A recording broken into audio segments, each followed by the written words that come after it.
আপনারা অনেকেই আমাকে এই স্ক্রিনশটটি দিচ্ছেন এবং এই স্ক্রিনশট দিয়ে বলছেন যে আসলে এটি কীরকম প্রবলেম এবং এটি কিভাবে আপনারা সমাধান করবেন। এর পাশাপাশি আরও একটি স্ক্রিনশট আমাকে দিচ্ছেন। এখানে যদি আমি আসি, দেখতে পাচ্ছেন এরকম একটি স্ক্রিনশট আমাকে দিচ্ছেন, দিয়ে বলছেন যে আসলে এটি কেন আসলো বা এই সমস্যাটির সমাধানটা আসলে কী। তো বন্ধুরা, আজকের এই ভিডিওটিতে এই বিষয়টি সম্পর্কেই বিস্তারিত আলোচনা করব যে আসলে ফেসবুকের মধ্যে বর্তমানে এই যে বিষয়টি দেখা যাচ্ছে এটি আসলে কেন আমাদেরকে ফেসবুক দিচ্ছে এবং এখান থেকে কিভাবে আমরা উত্তরিত হব এবং আমাদের পে আউটটি আগের ন্যায় আবার ঠিক করে নিব। তো বন্ধুরা, ভিডিওটি খুবই ইনফরমেটিভ হতে চলেছে। অবশ্যই ভিডিওটি লাস্ট পর্যন্ত দেখুন এবং আপনি যদি আমার চ্যানেলে প্রথমবার এসে থাকেন অবশ্যই চ্যানেলটি সাবস্ক্রাইব করে দিয়ে পাশে আসা বেল নোটিফিকেশনটি অন করে দিবেন, যাতে করে ভবিষ্যতেও ফেসবুক রিলেটেড এমন আরও ইনফরমেটিভ কন্টেন্টগুলো আপনারা পেতেই থাকেন।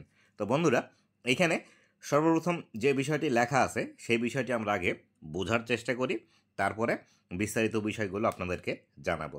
তো এইখানে যে বিষয়টি লেখা আছে, there is a payout issue with your page. আপনার পেজের মধ্যে যে পে আউটটি আছে সেই পে আউটের মধ্যে কিছু ইস্যু আছে। তো কী ইস্যু আছে এখান থেকে ফেসবুক বলছে, to keep getting paid please notify your payout account admin to update tax info. আপনি যদি ফেসবুক থেকে পেমেন্ট পেতে চান তাহলে সেই ক্ষেত্রে আপনার এই পেজের যে পে আউট অ্যাকাউন্টটি আছে এবং পে আউট অ্যাকাউন্টের যে অ্যাডমিনটি আছে তাকে নোটিফিকেশনের মাধ্যমে একটু জানিয়ে দেন যে এই পে আউটের মধ্যে যে ট্যাক্স ইনফরমেশান আছে সেটি আপনাকে আপডেট করতে হবে। যদি আপনারা এই যে কন্টিনিউ অপশনটি আছে এই অপশনটির উপর ক্লিক করেন তাহলে সেই ক্ষেত্রে আপনারা এরকম একটি অপশন এখান থেকে দেখতে পাবেন। এরকম অপশন এখানে আসবে, আসার পর এখান থেকে remind pay out account admin two resolve pay out issue, এখানে সেন্ড রিমাইন্ডার লেখা আছে। সেন্ড রিমাইন্ডার দিলে আপনার পে আউটের যে অ্যাডমিনটি আছে সেই অ্যাডমিনের কাছে একটি নোটিফিকেশন যাবে। এই নোটিফিকেশনটি যাওয়ার পরে আপডেট ট্যাক্স ইনফো নামে একটি অপশন আসবে। সেই ট্যাক্স ইনফরমেশান আপডেটের যে অপশনটি আছে সেই অপশনের মধ্যে আপনাকে ক্লিক করে যদি আপনার ট্যাক্স ইনফরমেশান অলরেডি আপডেট করা না থাকে বা ট্যাক্স ইনফরমেশান যদি আপনারা অলরেডি আপডেট না করে থাকেন সেই ক্ষেত্রে ট্যাক্স ইনফরমেশান আপডেট করে দিবেন। কিন্তু ট্যাক্স ইনফরমেশান আপডেটের উপর যদি আপনারা ক্লিক করেন, সেই স্ক্রিনশটটি যদি আমাদের এখানে থাকে আমি আপনাদেরকে দেখানোর চেষ্টা করি। তো দেখুন এরকম একটি বিষয় আপনাদেরকে দেখাবে, আপডেট ট্যাক্স ইনফো।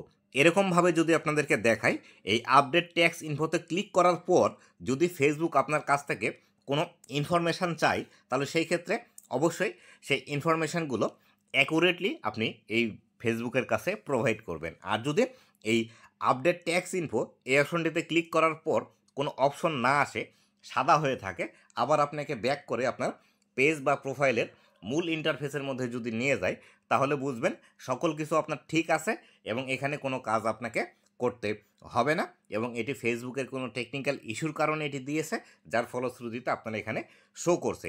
তাই আপনাদেরকে বলবো এই অপশনগুলো যদি এসে থাকে তাহলে চিন্তার কোনো কিছু নেই, নিশ্চিন্তায় থাকেন এবং রেগুলার ফেসবুকের মধ্যে কাজ করতে থাকেন। অবশ্যই আপনার এগুলো ঠিক আছে। ফেসবুক হয়তো নতুন কোনো একটি বিষয় নিয়ে আসছে এই বিষয়টি করার জন্য, তার জন্য এই বিষয়গুলো অনেককেই দিচ্ছে এবং অনেকেরই রেকমেন্ডেশন সেকশনের মধ্যে এই বিষয়গুলো কিন্তু দেখা যাচ্ছে। তো বন্ধুরা, এই ছিল আজকের ভিডিওটি। আশা করি বিস্তারিত বিষয়টি বুঝতে পেরেছেন এবং কেন আসছে, কিভাবে সমাধান করবেন এবং এই বিষয়টি আসলে ফেসবুক আমাদেরকে কী বোঝাতে যাচ্ছে সেই বিষয়গুলো আশা করি ক্লিয়ার হয়ে গিয়েছেন। আর অবশ্যই বন্ধুরা ভিডিওটি শেয়ার করে দিবেন, কেননা এইরকম প্রবলেম এখন বর্তমান সময়ে অনেকেরই দেখা যাচ্ছে। তাই যাদের এই সমস্যাটি আছে তারা যেন এই সমস্যার ভালোভাবে দেখে বুঝে সেইভাবে সমাধান করে নিতে পারে। তো বন্ধুরা, এই ছিল আজকের ভিডিওটি কেমন লেগেছে অবশ্যই জানাবেন এবং ভবিষ্যতে ফেসবুক রিলেটেড এমন আরও ইনফরমেটিভ কন্টেন্টগুলো পাওয়ার জন্য অবশ্যই আমার ফেসবুক পেজ এবং ইউটিউব চ্যানেলের সাথেই থাকবেন। ধন্যবাদ সবাইকে।